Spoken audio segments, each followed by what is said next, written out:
We're going to begin. So, in this age of Blackberries and phones, if I can ask everybody to, we have a good crowd at these events. People don't have their phones go off that much, but if you could put it on vibrate or mute or whatever you do, or turn it off, that would be great. Because we are recording this, and as we all know, every moment now in our lives is permanently up on YouTube forever. So we all need to behave now much more than we used to. But I'm Simon Rosenberg, welcome. And we've got a great event today. This is a subject that is very near and dear to my heart, something we have been writing and talking about for many years. And it's something that I think is really in some ways one of the most part of what happened in this election that we probably can't talk and discuss enough which is that the way that Barack Obama won his election this time was very unique, and it was in what we think it represents is the beginning of a whole new coalition for the Democrats and the progressive movement, and certainly, and I'm going to go through this when I speak third, is a whole new map for the Electoral College. We're going to have some fun and go looking back at Electoral College maps going all the way back to the 30s. We're going to have that during my little talk in a minute. But I think that one of the big arguments that we make is that we really are entering a new political age. And what I'll be talking about in a few minutes is that, and Morley and Andres will be talking about various parts of this, is that the big argument that we've been making is that the era of the Southern strategy, which was the great strategy that drove the Republicans to the majority status, that era of politics, which lasted really from 1964 up until this last election, that era of politics has come to an end. And that's good for the country, and I'll talk a little bit more about that. But I think that we are really entering a whole new period of American political history, a different age that will be someday named by people like David Broder, who's here, and others who will figure out how to call these things. And it's what makes this election so exciting, because it really feels like we're at the beginning of a new thing and not the end of an old thing. And I think for those of us who are here, it's going to make these next few years obviously a dynamic and exciting and unusual time. So thank you all for coming.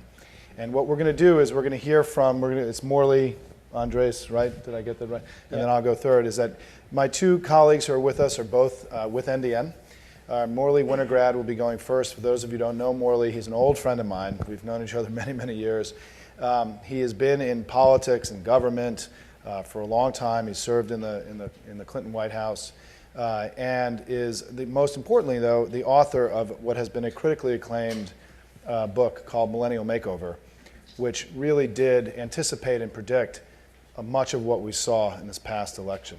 And it's really great that Morley is here. He's also now, I'm happy to announce, a new fellow at NDN, and is going to be doing much more work with us going forward. The first thing we actually did together, Morley, with millennials was back in 2006, right? It was the first time. You're actually the one who taught me the term millennial. And like a good think tank, we just stole it and appropriated it for our own use. But the first thing we did together, along with Mike Hayes, your partner, was back in I think the spring of 2006, right? It was indeed. And then following Morley will be Andres Ramirez, who's the Vice President of Hispanic Programs, who will be talking about, Morley will obviously be talking about the millennial generation, but also take a slightly bigger look at things. Andres will be talking about the other big group that's new to politics in America. I mean, one of the things we like to say is that there are two demographic groups in American politics who will be consequential in the 21st century that did not exist in the 20th century, basically. The millennial generation and this booming Hispanic population, which was a teeny part of our population up until very recently. Hispanics were not a separate category in the census until 1980.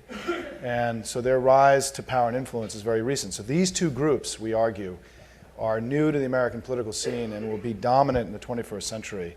And for anyone who's looking ahead in marketing or politics, working and understanding these two groups is going to be critical. And Andres will be giving us new, fresh information about what happened with the all-important Latino vote in 2008. So welcome, everybody. Morley, take it away. Thank you. And good afternoon, everybody, and hello to all my good friends who are in the audience. A special thank you to David Broder, who wrote the first blurb for Millennial Makeover, and even back then he said this might actually come true. I'm standing solely so I can see the slides, because when you sit here, you don't know what's up there. And I just want to take you through some of the numbers because a number of people have written, no, the youth vote didn't really come out, it was only 18% of the vote, and none of that is an accurate reading of statistics or what really transpired in this last election and the framework it creates for the future of this country. So let me just take you through what in a sense is an update of Millennial Makeover. And for those of you who haven't bought the book yet, paperback version will be out with an update in March. Does that work? No. Turn it on, probably make it work better. Like most electronics, it should just march. So this is a picture of the cycles of American politics. The fundamental premise of our book is that the generational and technological trends of America over the last 200 years has in fact demonstrated this 40-year pattern in which one political party or the other dominates the presidential elections, at least, and mostly all of political life, winning 7 out of 10, usually 75%, except for the Watergate election in the last cycle, it would have been 75%. And they usually cycle back and forth between the two parties, not necessarily in a partisan way, but based upon the shift in belief systems of the American public as different types of generations come into the electorate. And when we first did this slide, we only had a question mark over there under 2008. Obviously, the point of today's talk is that we believe this was the first of a 40-year cycle in which Democrats will prevail 7 out of 10 times, and we'll say a little bit about why from a generational perspective. Andres will talk a little bit about why that's going to be true from a Hispanic perspective. I don't want to steal Simon's thunder, although, as you know, this subtitle of this particular gathering today is really Simon saying, "I told you so." So,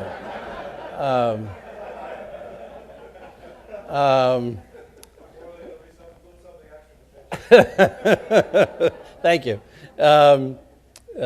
Anyway, so you know, this is the 04 map. This is the 08 map that'll be on the paperback cover. And as you can see, we had a major shift in blue.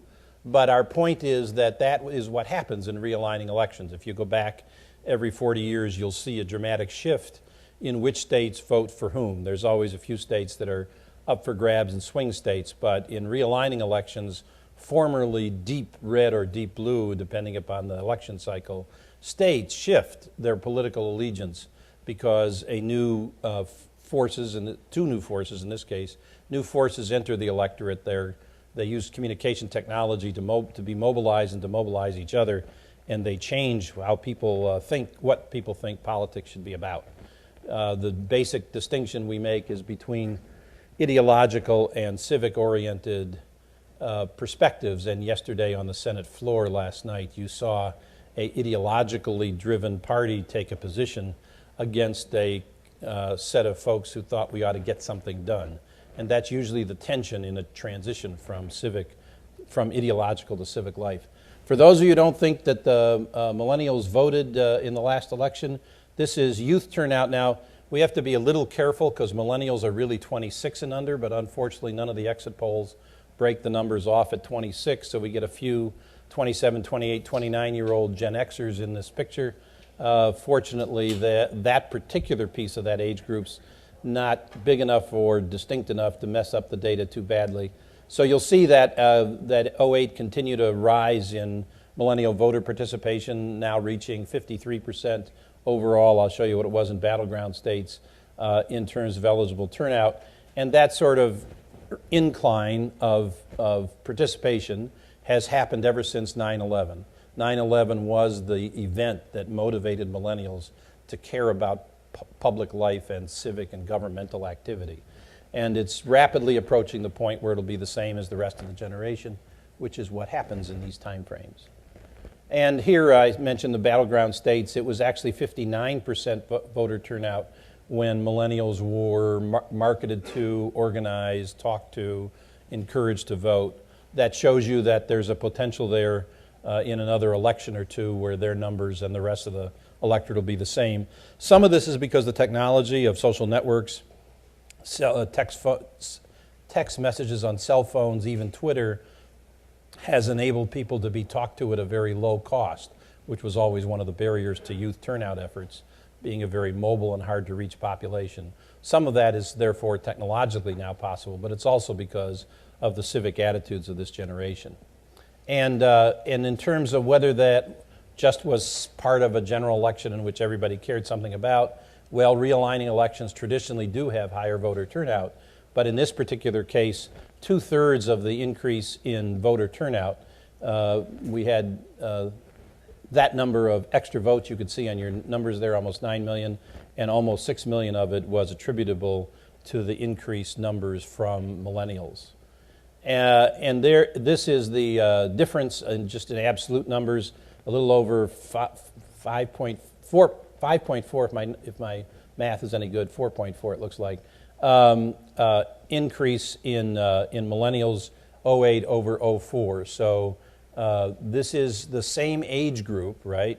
So it's not, oh, there just were more young people that you're calling millennials. No. The same age group, 18 to 29, of those the numbers of those in the electorate increased by this number in 08 over 04.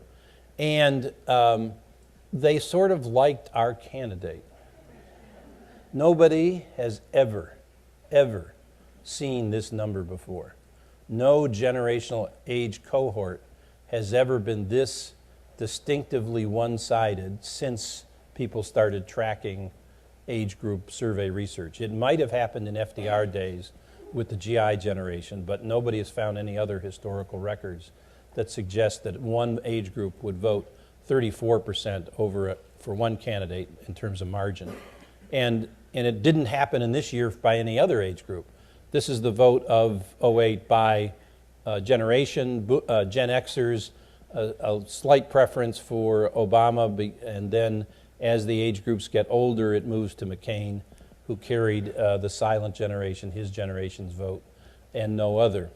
And of course, this was a year in which this millennial age group was actually a higher share of the electorate than the often catered to senior citizens.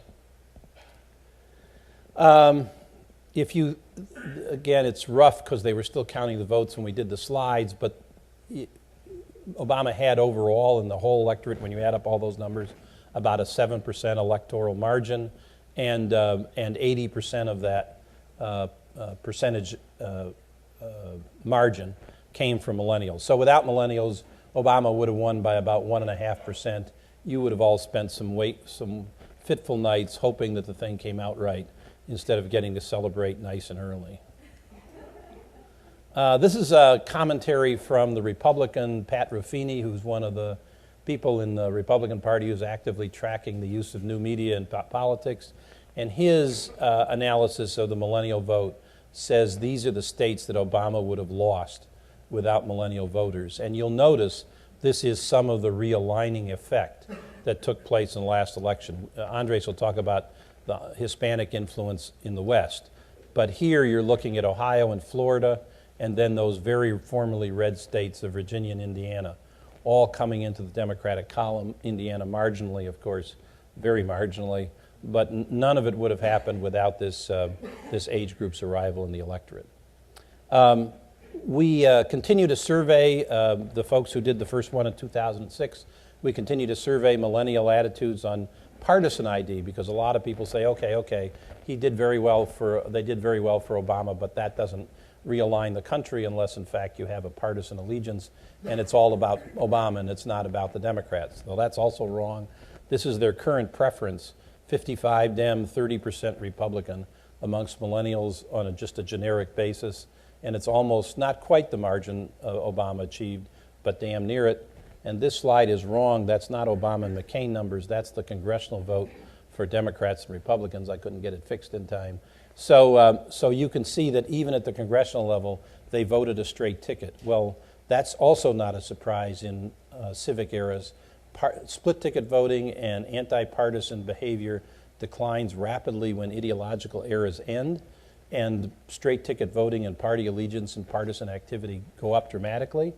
And in this particular case, while both sides gain partisan allegiance, in other words, if you look at the Republican vote, particularly if you draw a map of all the counties that voted more for McCain than they did for Bush, so they went redder in the last election, they trace the outline of the Appalachian mountain range from New York to Mississippi. Obama only carried 44 of the 410 counties in Appalachia.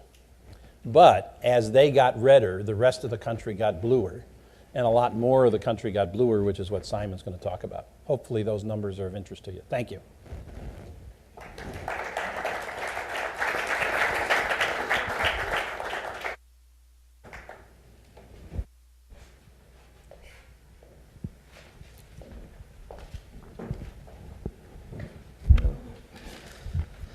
Good afternoon.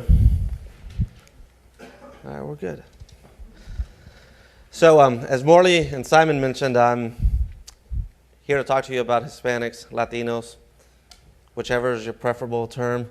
I'm going to use them interchangeably here because the millennial generation, that's how we roll. So, yeah, just briefly, I really enjoyed Morley's presentation, and as Simon kind of alluded to, there's a lot of similarities. You know, Hispanics weren't tracked in the census until 1980. Millennials weren't of age in this group until they weren't born until after 1980. Both groups are just emerging, and there's an incredible lack of understanding and data about these groups, which is why Simon and Deanne and Morley and ourselves are trying to put as much information out there about these groups. So I'm really excited to be part of this, and I'm really thankful for Simon for his vision and for his ability to get us together and to put some information on this. So what I'm going to do is just real quickly go through some information and some data regarding the Hispanic electorate. I know that I've released some recent reports that have some of this info, and so this is just more of a comprehensive, in-depth look at some of the key findings that we found in 2008 among Latinos as compared to 2004. But so I want to focus on a few different things. One, just that Hispanics participated in a record number. And I don't want to put that lightly because as Morley mentioned to you, millennials voted at a higher rate, African Americans voted at a higher rate, women voted at a higher rate. This was an election in which various groups participated in record numbers. And yet in a record-breaking year, Hispanics still managed to turn out in such a high number that they increased their share of the overall electorate. So this is a very significant piece of information for me. Second is just a shift. In the end, previously we've released a report called Hispanics Rising, which is on our website and available to you guys, which showed how President Bush and Rove and their tactics were able to successfully target the Hispanic community and get Hispanics to shift towards the Republican side in the 2000 and 2004 election. Well, that ended. It ended in 2006, and more pronouncedly, it ended in 2008. And we'll look at some of those information. Finally, we'll look at the role that Hispanics played out in the West, as Morley mentioned, as well as the state of Florida. And we're going to talk a little bit about what future states Hispanics are poised to play a big role and how we can begin to rechange the map and change the political structure for the next realignment. And I'll leave you with the biggest thing is that if these trends continue, if Republicans continue to perform as bad as they're doing right now, or even worse, there is really very little for them to reach out to and win a national election from this point forward. So the first thing that we'll look at is record participation. As Morley mentioned, part of this seminar is to do the Simon bit of I told you so.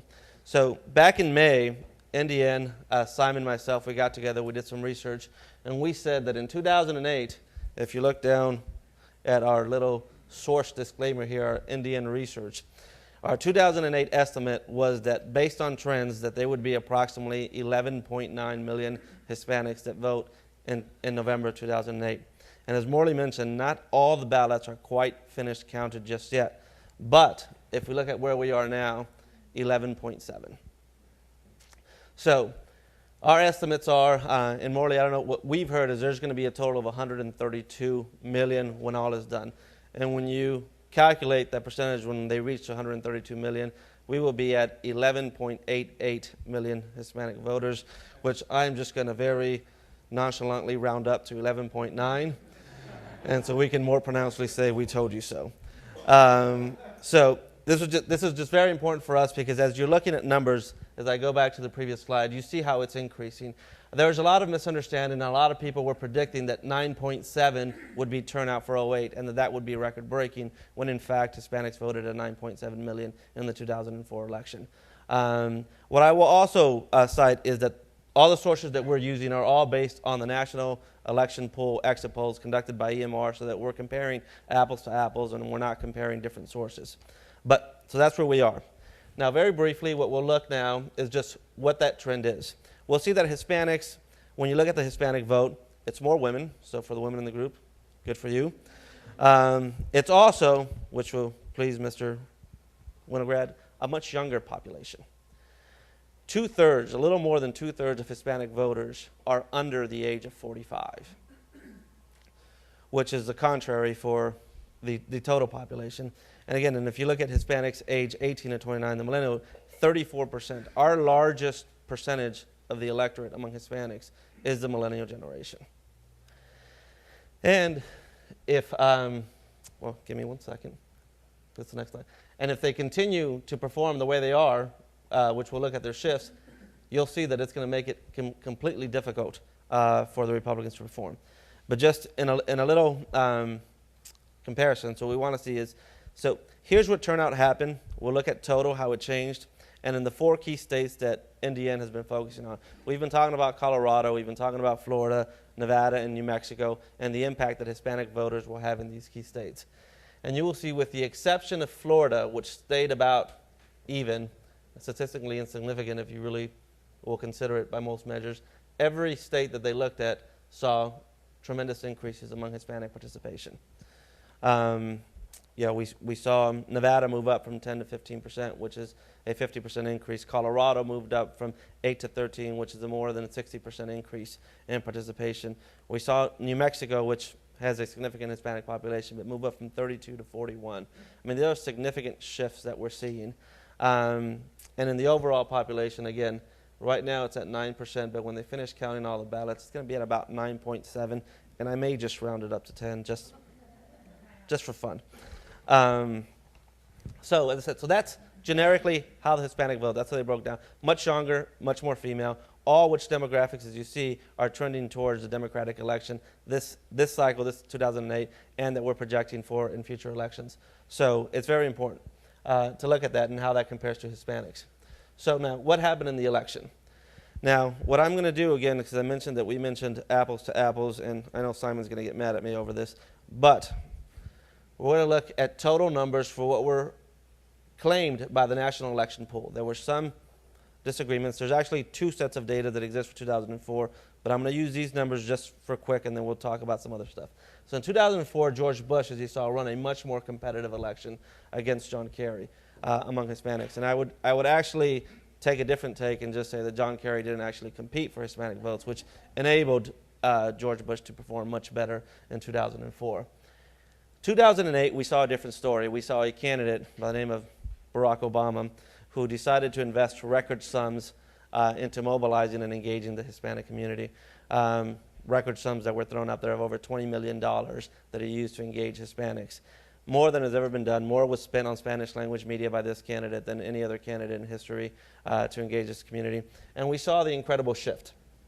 I mean, an increase where he moved it up to, he beat McCain by 4 million votes. I will again focus on this point because at the beginning of this election cycle, which is something that we document in our Hispanics Rising report, there was this perception that Barack had a Latino problem and that Hispanics would not support Barack Obama's candidacy. And there was a parallel narrative that because John McCain was from Arizona and had previously enjoyed significant support among Hispanics, that he would do remarkably better among Hispanics than other candidates.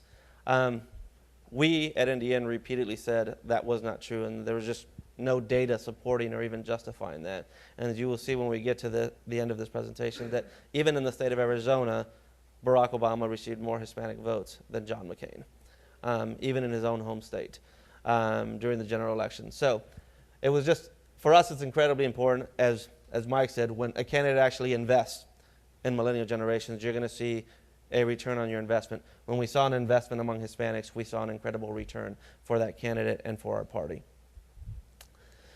Now, so what did we see the performances? We're going to get back to this in a second because it's going to be quite shocking for you. So we mentioned to you in the previous slide that Florida was the only one who saw kind of a stagnant shift. So here what we saw is that compared to 2004 versus 2008, there was one state that had an anomaly, and I'm just going to call it an anomaly, and that was the state of Colorado. Every other state we saw that Obama did better than John Kerry in the 2004 elections. In Colorado, something happened, and I'll leave that for other experts to go in and figure out exactly what it was that happened there. But overall, we saw that Obama increased his performance among Hispanics 67% from 53 where John Kerry was, and that in most of these states, specifically in, again, states like Nevada, there was a dramatic shift that we saw performances. So this is how John McCain performed. And again, we see that if you look at his states, you see the reciprocal effect. Again, with the exception of Colorado, where John McCain gained over George Bush, he performed worse in every other state. So what does that mean?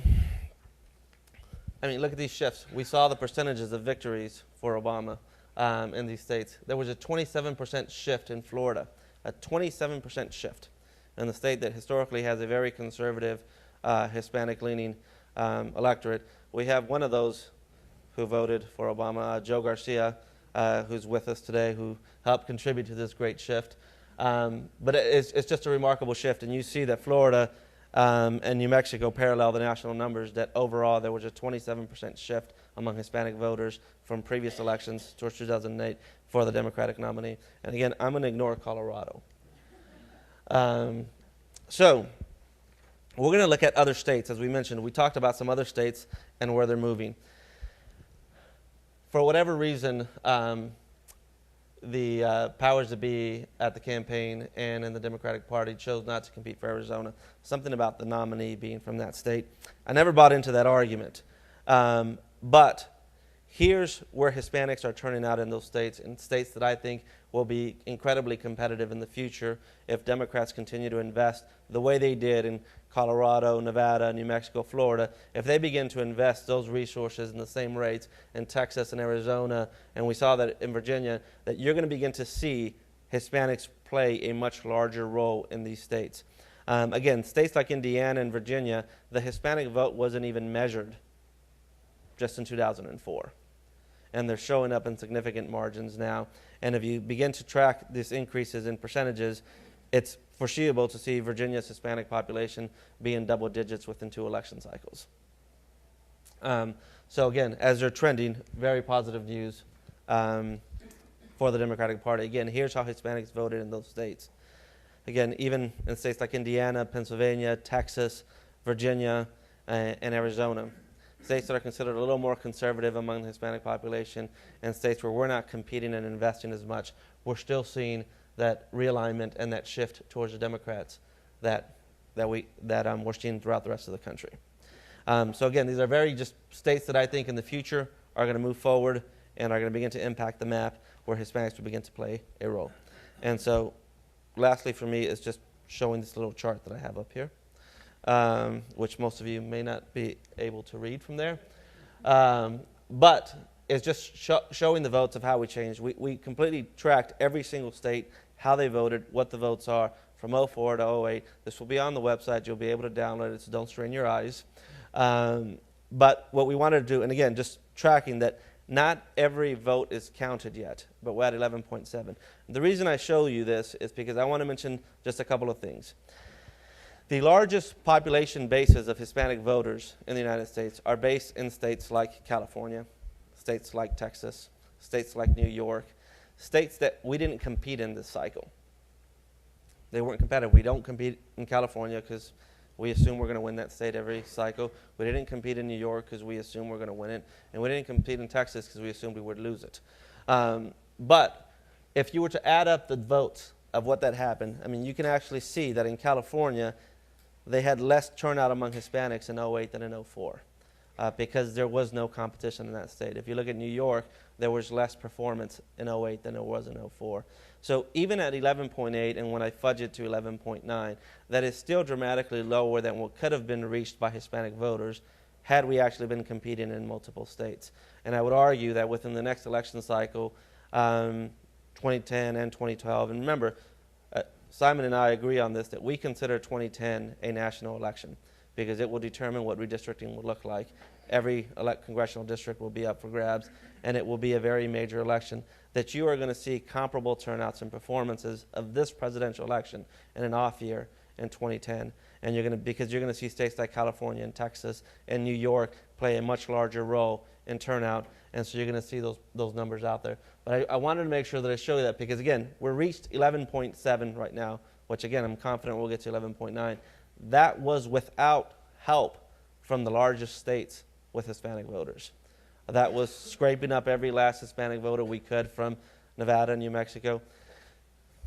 I'm going to interrupt for a moment here.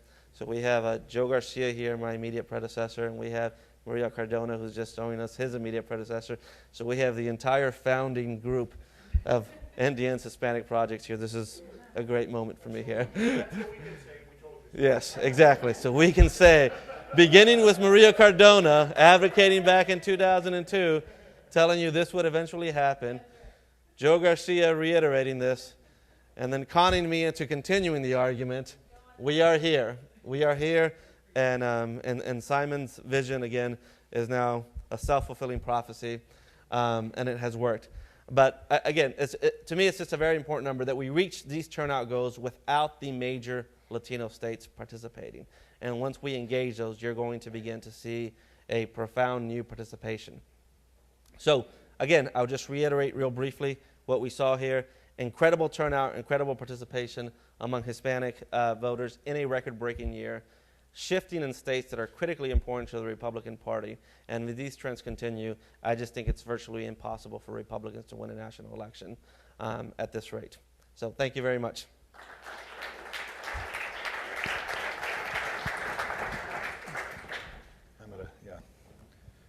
Now you get me for a few minutes, and I'm not going to do a formal presentation. Many of you have seen the presentation we have called The Dawn of a New Politics, which looks at a lot of these trends. But I have two things that I do want to sort of just remark on, and this is not a formal presentation, it's an informal one, which is that, you know, our argument for the last 3 years has been that we're entering what we call the age, that there's a new political age coming about, and that it's really being driven by three things. One is the emergence of a new governing agenda that's very 21st century in nature, that's very different from the challenges we face in the 20th century. Second, the way that media and technology are fundamentally changing the way that we communicate and advocate, which we saw play out very dramatically in this election. And third is the changing demography of the country. And I think that we are going through right now in the United States what may be the greatest demographic change that we've ever undergone since the arrival of the Europeans on the soil in the 15th, 16th, and 17th century. And let me, I think I can, Dan, am I going to be able to turn this on? So let's take a look at this for a second. Can you see that? Let me just see what you can see here. So, okay, you're missing the top and the charts a little bit, right? Okay. For whatever reason. This is the percentage of the minority population in the United States over time. And what you can see is that we've seen a tripling of the minority population in the U.S. since the mid-1960s. And what we know, and what we'll be talking about in a minute, is that we know that Lyndon Johnson famously said that he was giving away the South for a generation when he signed the Voting Rights Act of 1964.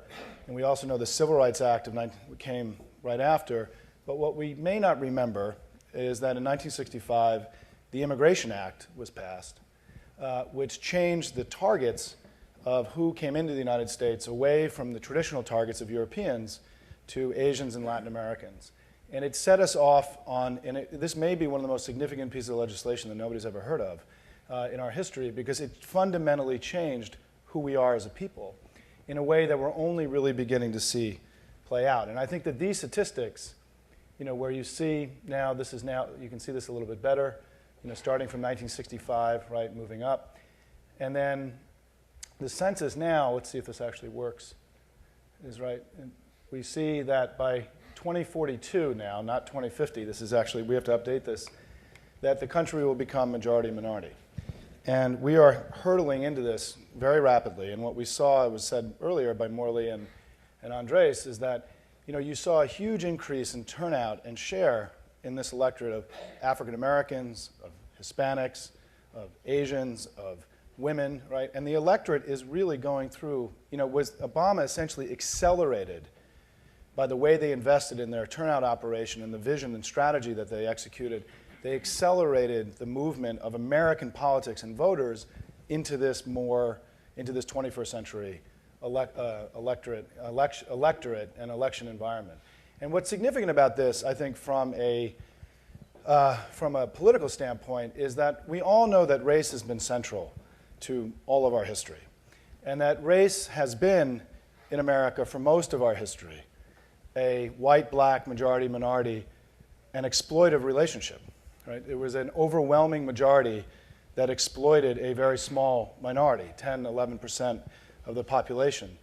And that whole racial construct and understanding what race means in the US is being altered now by the way that the population is changing. And I think there's no way to understand the rise of Barack without understanding this. Because there are just literally, when you walk around the United States today, a third of anybody walking around is a person of color. And when I was born, it was 11%. It's a huge change, right, in terms of just who we are as a people. And it's why Barack is, in so many ways, this fascinating character of the 21st century, right? I mean, he is a biracial man. He used these new modern tools. He's speaking in very modern ways about the challenges we face. He is a man who I think has met his moment in history, luckily for the country, I believe. But let's talk about this. Let's use this idea about race and just look at some maps. This is, the Immigration Act of 1965. This is where we are now, right? And this will now, as I said, the census just altered their projection now to be 2042. But let's play for a minute. I'm going to do this very quickly. I was playing around with this morning, and I was trying to figure out a way to sort of show this. But I'm going to go through every Electoral College map up until 2008 very quickly. And what I want you to watch, this is kind of a fun thing. And what I want you to watch in particular is the South and what happens in the South. Because remember, the South is, and I want to acknowledge Tom Schaller's work on this, who's been a great, in addition to being inspired by Morley and Joe and Maria and Andres, Tom Schaller is a friend of ours, has inspired us a great deal with some of this analysis, is that the South, from the days of Thomas Jefferson, was the Democratic-based region. Right? I mean, the fundraisers that go on in Iowa every fall before the presidentials, the Jefferson-Jackson Day dinner, right? The Democratic Party, the modern Democratic Party's origins was the South. And so the base region of the Democratic Party for 160 years, and the way that Democrats understood how they were to win and what map they were to employ, started with the solid South and went out. And what you're going to see is that it's why the brilliance of the Republican Southern strategy, which was in this 20th century electorate that we had, by flipping the South and taking the South away, by exploiting racial fears, which was really at the core of the modern rise of the Republican Party, right, is that by doing that, they were able to strip the Democrats of control. And let's just watch what happens here quickly. I'm going to do it fast and not do explanation, but let's take a look. So here we go, and you'll see the year, right? 44. And look at these states, right? This is obviously a different map than we're seeing today, right? Different country. Also, look at the numbers, right? Do you like the numbers? Florida, 8 Electoral College votes, right? New York in this has 5 times the Electoral College votes of Florida in this map, right? So here we go. We start seeing, right, with Strom Thurmond, 48, right? We start to see the beginning now of what this is a forecast for what's to come. And then look at this. This map is amazing, right?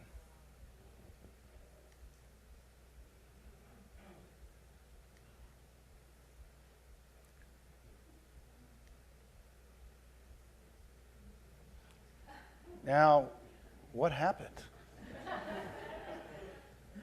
Something called the Civil Rights Movement, and started to happen. And what happened? So where do we go here, right? All of a sudden, this country that had been, leaning Democratic blue for a very long time, we start to see now, to Morley's point, this is when Morley's new generation started, right? You start to see, and what we have to understand is that the Southern strategy and the Republican use of, and what I call exploitation of racial fears as the core of building their modern party, right, this is when it started to kick in, right? And here we go. Now you have this, but we have to view this, as Morley said, I mean, 7 out of 10 is a pretty good number. This was after the greatest political scandal in American history, and Jimmy Carter won with 50.1% of the vote, right? And so this was not, one should not consider this an enduring victory, because this is what happened next, right? Again, look at then this starts. Now, I would argue that the Clinton campaign, and I was a proud member of the War Room in 1992, so I was actually in the room making the decisions with Paul Tully about where we played and which states we targeted.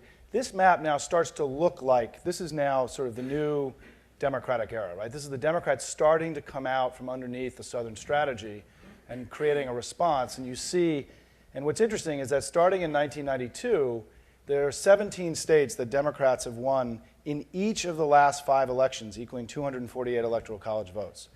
And you'll see them as we go through this. This map is not all that different from Barack's map, right, the 92 map. In fact, Clinton won more Electoral College votes than Barack did this time. Barack had a much higher vote share. Clinton got 43%, Barack got 53%. But let's start to see now this change with this now 21st, as we're hurtling into this 21st century electorate, and again, this is that, you see New Mexico, you see the Southwest kind of bouncing around, Florida, right? Florida went Democratic. We could have won Florida in 92, by the way, but we made a decision, and Clinton yelled at us when we informed him of this, that we didn't need it.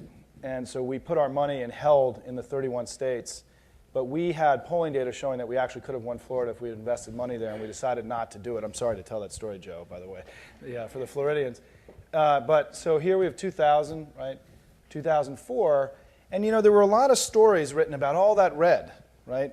But look how many Electoral College votes Kerry won, right? I mean, in each of these 2 elections, Bush won, by 1 state.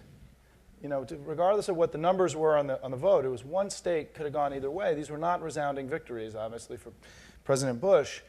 And then we come here, and I'm sorry that we didn't get a chance to fix that, the Missouri thing, and that obviously went red, right?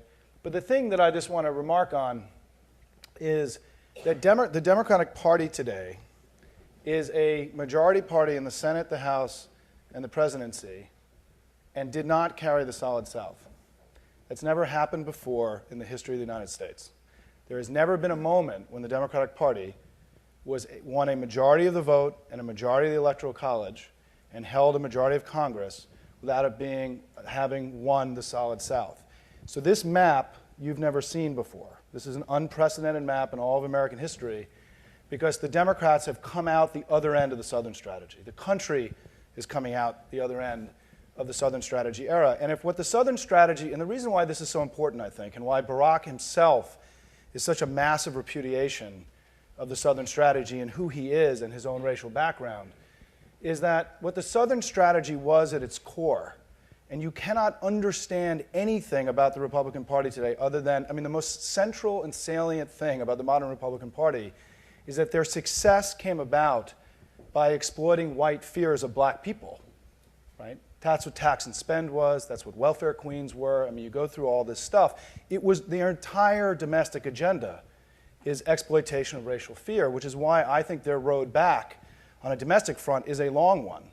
But I think that because everything has been stripped, because Barack himself and the way the country voted in this election is such a repudiation of that entire era of politics, if at the core of that politics was horrible racial tension, Willie Horton, right, welfare queens, the demonization of immigrants by the Republican Party in the last 3 years, which is all about race and not about economics in any way to understand it, is that we are in the process as a nation of repudiating that era of racial polarization and racial politics. That should be very exciting to all of us, regardless of party or regardless of our background. And I think that because that era of politics, and it doesn't work anymore. It was just so resoundingly rejected, by the American people, by who they picked, and by the way that Democrats, and you've heard a lot about it earlier, the way that Democrats won. and where we're headed as a nation, which is we're going to become a majority-minority country.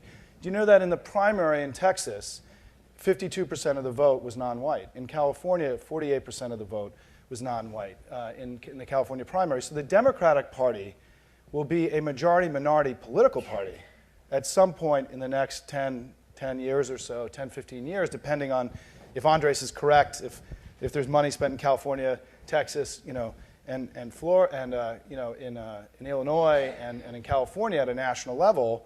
California, there's never been a massive investment in the Latino vote, ever, statewide, in any statewide vote, and we've still seen these numbers come up. So the point I'll just close with is that, I think that of all the things that just happened in this election, and there's a new map and a new coalition and millennials and all the things we've discussed, this idea that we are entering an unprecedented racial moment in our history, where we are no longer a white-black, majority-minority country, where that basic relationship is exploitive and is polarizing, and that racism is at the core of everything we know about modern politics. The fact that we're in the process of rejecting that is one of the most significant outcomes, I think, of this election, and what makes, I think, this election so promising for all of us. Thanks, everybody. We're happy to take your questions.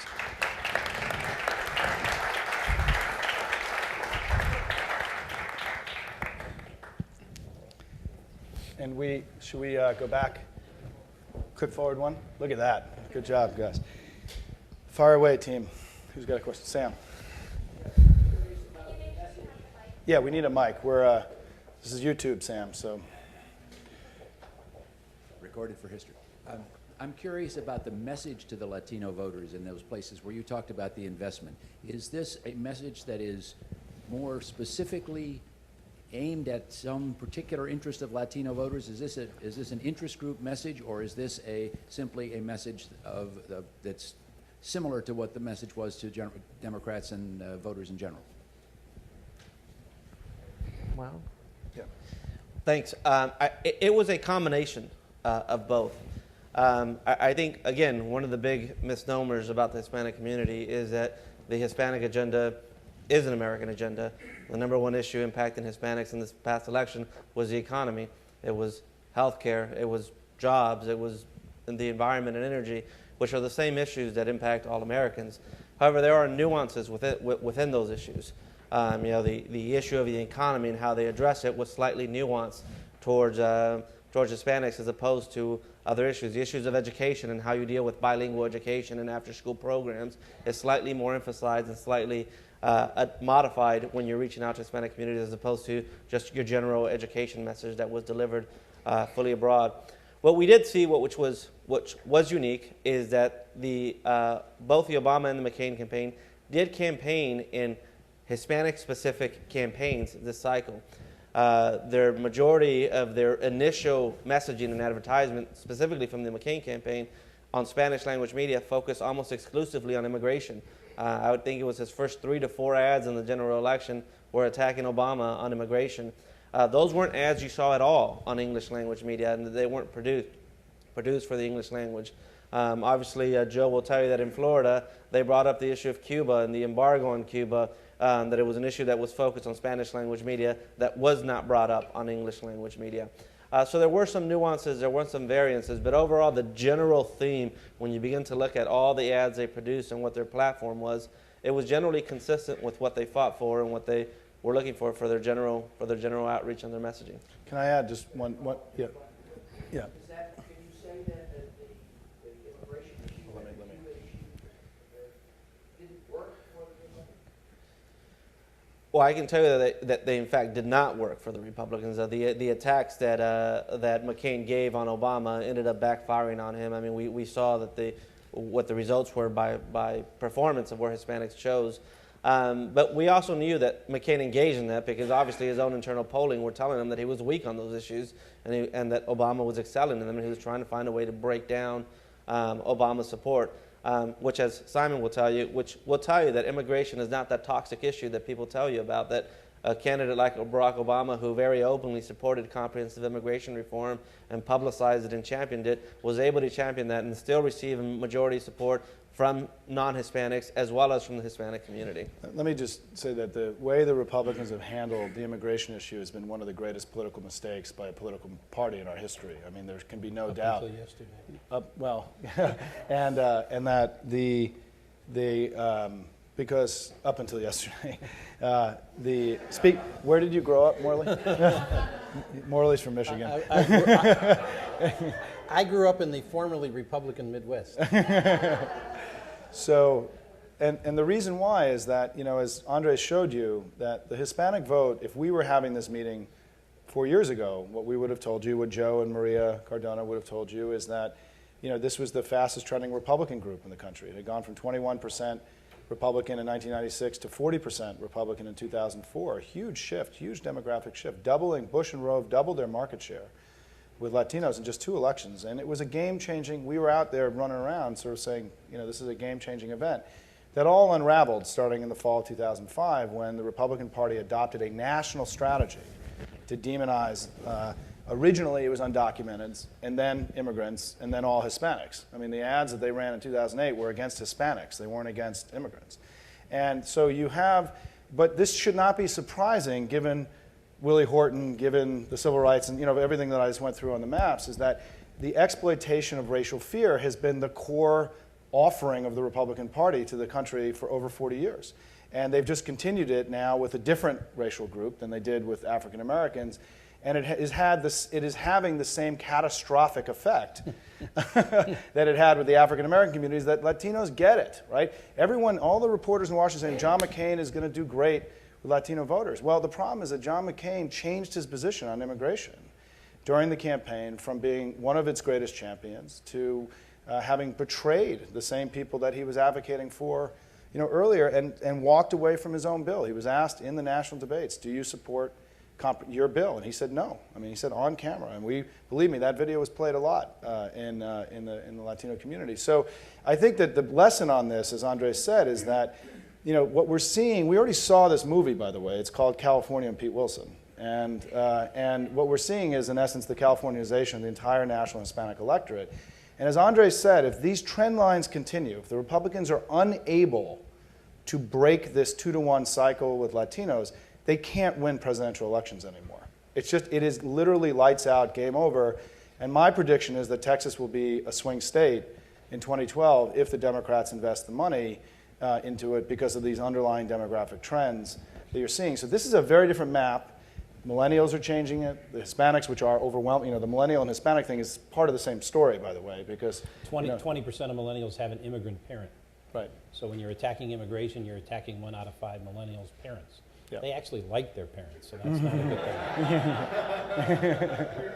thing. The other problem is that when you run that kind of overall strategy that Simon's been talking about, whether it's anti-black or anti-Hispanic, you also run up against the millennial generation attitude that is interested in win-win solutions and consensus and unity, and all you sound like is some crazed baby boomer that they don't like.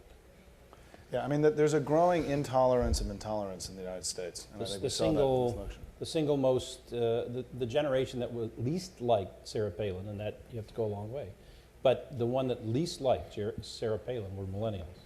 They thought she was rude. And that's Among not other a good things. thing. Among other, I'm sure there are many. Yes, ma'am. My name is Carol. I'm actually from Georgia, so I'm curious what your predictions are for what will happen in the Deep South in the next couple of elections, especially at the congressional level, since there might be some changes in terms of redistricting coming up after 2010. I'll start first, just throwing my 2 cents in. Contrary to what Simon may refer to as a Southern strategy, my new Southern strategy is a Latino strategy. If you look at the fastest growing states with Hispanic population, they are in the South. They are Georgia, they are Arkansas, they are North Carolina. And again, if we begin to see the performances of how Hispanics are, I mean, Georgia was at 8% Hispanic this cycle. If we begin to see that growth and that participation, and they begin to perform more well with the African American community and how they're turning out, that you could begin to see a shift in the South because the demographics are changing, as Simon mentions. And the Southern strategy won't so much be able about exploiting white fears of minorities, because minorities will also be a much larger share of the Southern population base.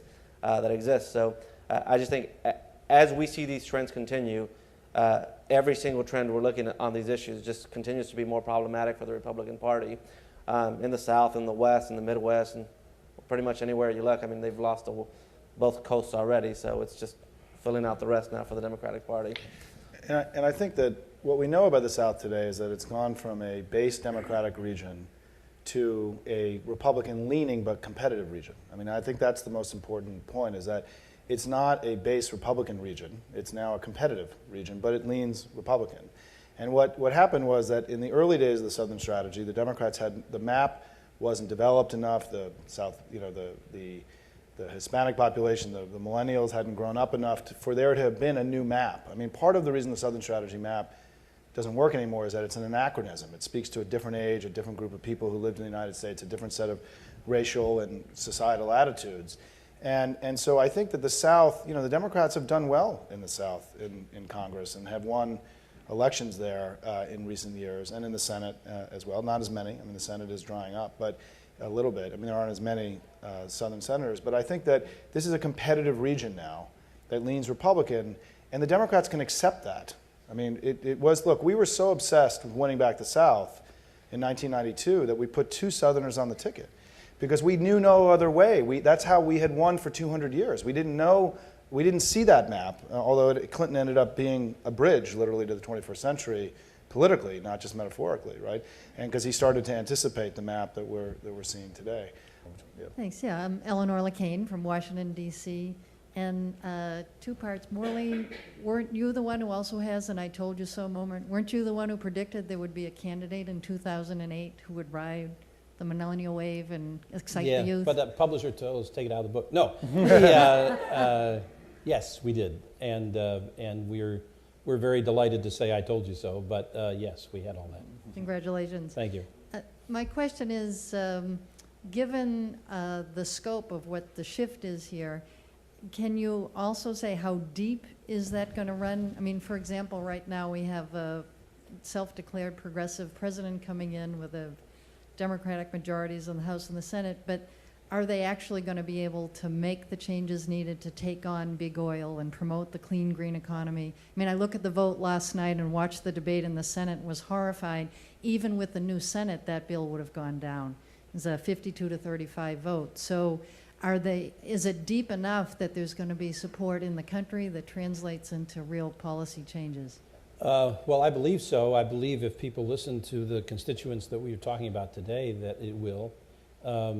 We haven't talked about a youth agenda in public policy, but it's very green, it's very education focused, it's very focused on national service and volunteer commitment, all the things that President-elect Obama talked about in the campaign that got him very large applause lines. And so I think to the degree that the Democratic Party gets that message, and certainly the President has it clearly within his vision, and makes strides towards it, not accomplishes it, but makes strides towards it, we'll be fine.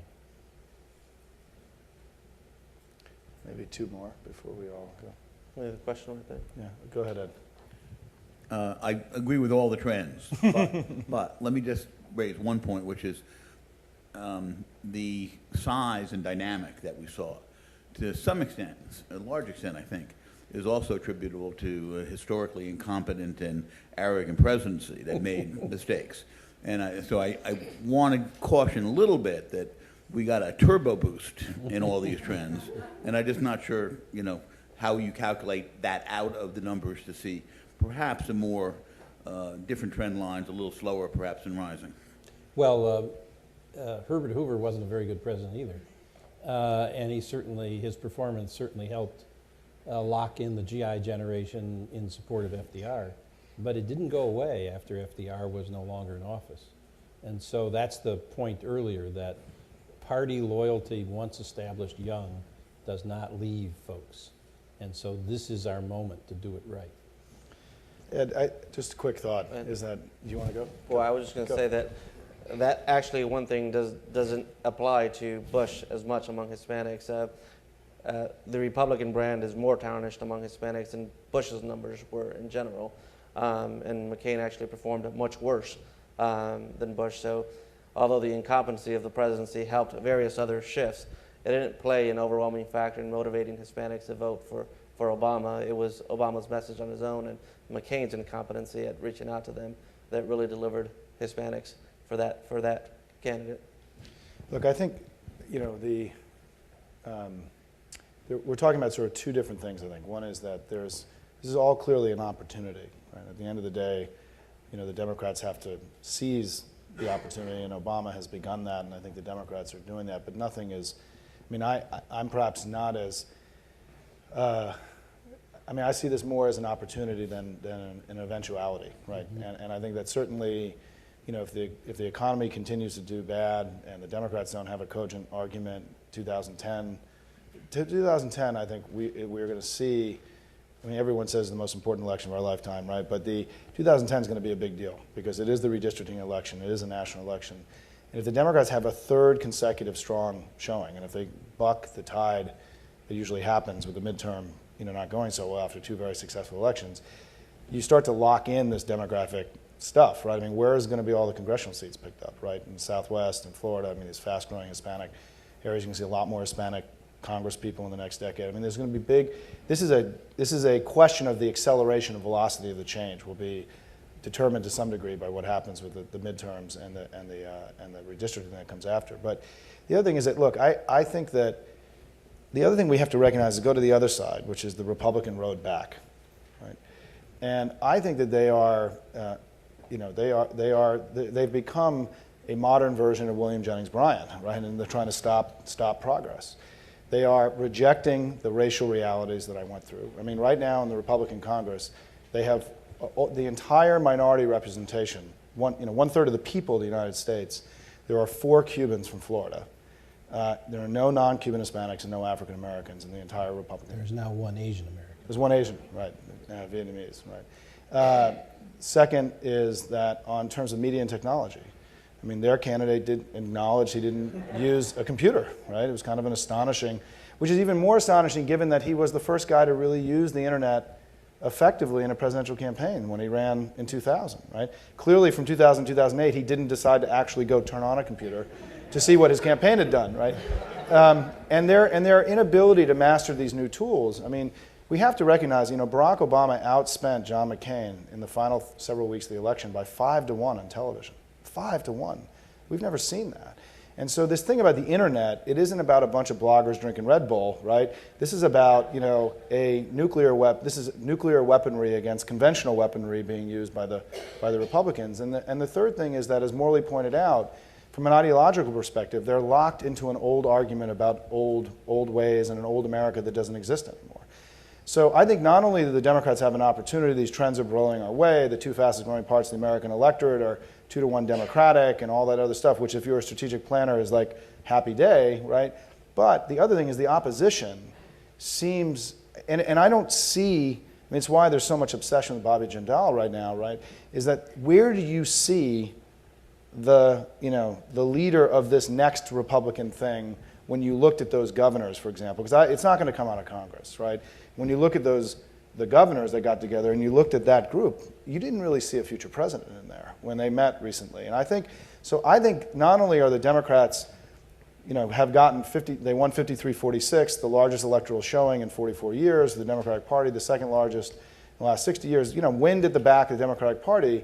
But the Republicans, I think there's a legitimate argument to be made that they are more out of it today than they've been since the 1930s, and that their prospects are darker, because the issue of rejecting this issue of race, right? How they're going to go from a party with 4 Cubans in Congress to a party that looks like the Democrats, right? I don't know how that's going to. I don't see that happening with Boehner and McConnell and this team, running the show, and that's what's going to be, I think, so interesting to watch. I'm sorry I went on too long there.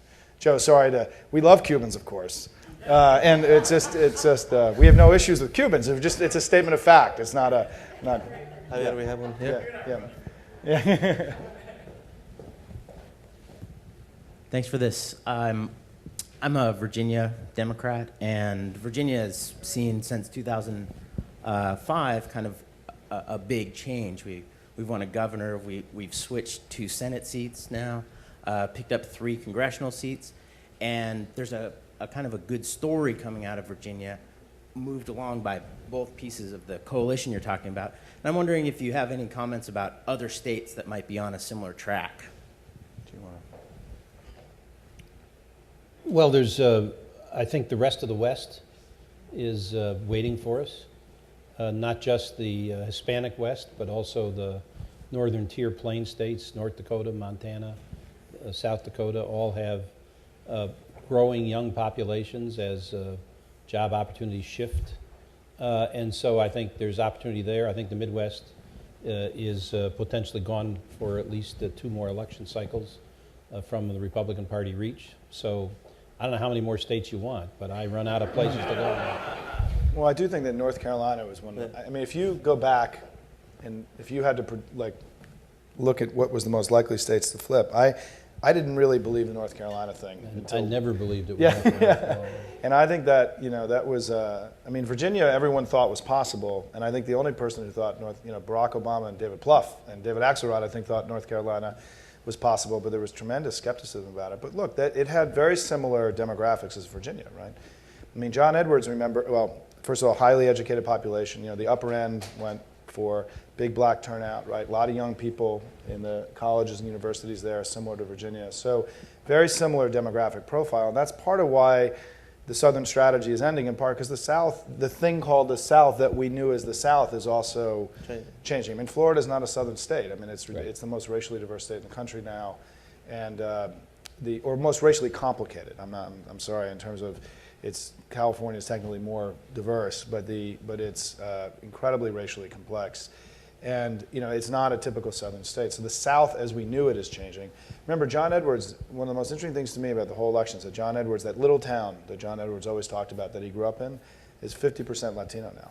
This little, small, southern rural town, and is now 50% Latino. That's you can buy a lot of burritos in the South now, in addition to buying wings and ribs, right? And it's becoming a very different place. And the only state that I would add that he forgot to re-mention is the state of Texas, which we both think will is shifting dramatically because of Hispanics and millennials. Maybe one more. Yes, sir. Mike. Is your thesis that the internet and these other factors are going to turn out? Is it that has mitigated the sort of chronic issues of mobility and preoccupation that has suppressed the younger vote? Or do you expect that the realigning generation, millennials coming in 2008, that they will eventually overshoot the rest of the population in terms of their turnout and their civic engagement? So eventually they will turn out at rates greater than the rest of the population. Right. That's what happened with the GI generation. What you have now, though, because of their young age and their particular capacity to use web-based communication technologies, you have an ability to both mobilize them and have them mobilize each other. And we've seen that in previous realignments. Television in the boomer age is what Nixon mastered. Radio is what FDR mastered in the 1930s. You can go back into the 19th century elections and find similar changes in technology that one party and one generation who grew up with it was better at than any other. It's to our fortuitous benefit that this particular technology is so decentralized, has such lower barriers of entry, so much ease of use, that it completely undermines the television monopoly that the Republicans used to have. And it helps to mobilize that generation. But ultimately, it won't matter. The technology will be part of life. But remember, millennials are 1/3 of the United States population. When they all get to be 18 years old, they will represent that kind of size inside this America that we're talking about in the future. You guys have any final thoughts? Any closing thoughts, Morley? Well, the last slide I showed had four time periods in American history that we often read about. 3 of them we read about, one about where we lived through. The forming of the Republic by the civic generation known as the Republicans, not in the current partisan context. that gave us our constitutional framework, the 1860 civic realignment led by Republican Abraham Lincoln, who our current president talks a lot about, and then 1932 when FDR realigned, again, this country on a civic basis. And for those of us who like history, we always wondered if we would ever live in a time as equally exciting and as important, as fundamentally different as the time we've read about. And congratulations, you are now living in it.